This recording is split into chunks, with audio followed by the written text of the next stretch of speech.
இன்னைக்கு டிரைவர் கேட்டிருந்தேன் சொல்லி 3 நாள் ஆகுது. இன்னும் ஒரு ஆள் கூட இல்லை. நான் இருன்னு ஒன்றும் புரியல. சூப்பராக இருக்கியா வண்டி?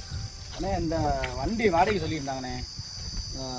தெரிஞ்சவங்க சொல்லியிருந்தாங்க. வாங்க தம்பி, வாங்க வாங்க வாங்க வாங்க. வாடகைக்கு கொடுக்குறீங்களா? டிரைவர் சொல்லியிருந்தீங்களாம்ண்ணே? அதை வண்டி டிரைவர் வேணும்னு சொல்லியிருந்தேன். ஆனால் நான் ஒரு ஆள் தானே கேட்டேன். 2 பேர் வந்திருக்கீங்க. 2 டிரைவரா? மாமா ஒருத்தர் இருக்காருண்ணே. 2 பேரா? அதிர்ச்சியானா எப்படி? மாமா அவர் இருக்காரு, சங்கடப்படுவாங்க. ஒரு வண்டிக்கு 3 டிரைவரா? எப்படா ஓட்டுவீங்க? காலையில் நான் ஓட்டுவேன், மதியானம் அண்ணன் ஓட்ட போகிறாரு. சும்மா நேரத்தில் நைட்டுக்கு மேலே போன அந்த சவாரியை மாமா ஓட்டுவார். அவ்வளோதானே. மாமாவா? எது மாமாவா?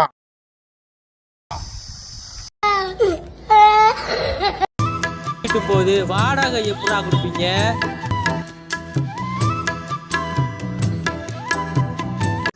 அந்த வண்டின்னு நினைச்சீங்களா இல்லை ஓய ரூம் நினைச்சீங்களாடா? வண்டியும் இல்லை குண்டியும் இல்லை, போங்கடா.